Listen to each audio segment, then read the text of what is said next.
Olympic অভিযান শেষ এবারের মতো।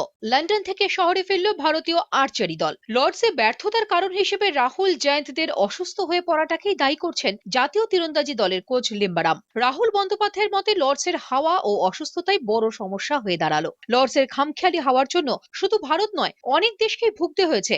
फिट होते तो शायद हम लोग कुछ अच्छा प्रदर्शन करके आते। आपको पता ही है हम खाली नहीं आते। चलो अब लक भी है थोड़ा कि ऐसा टाइम में थोड़ा सा ठीक नहीं रहा, हमें थोड़ा सा शायद पहले जाना चाहिए था। যে ওয়ার্ল্ড নাম্বার ওয়ান আছে এখন ওয়ার্ল্ডে, সেও সেকেন্ড ম্যাচে হেরে গেছে।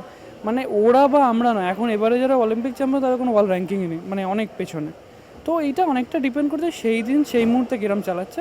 এই দলের মধ্যে সব থেকে সম্ভাবনাময় ধরা হচ্ছিল যাকে, সেই দীপিকা কুমারী বলছেন, প্রথম অলিম্পিক, সঙ্গে হাওয়া বোঝার আগেই সব শেষ হয়ে গেল। टेक्निकली नहीं बोलेंगे हम इसे, क्योंकि हम उस पर ज़्यादा वर्क कर रहे थे। और देखे तो मुझे खास करके विन की थोड़ी प्रॉब्लम हो गई, बहुत कंफ्यूज हो गई मैं। जब तक विन को समझती ख़त्म हो गया था मैं।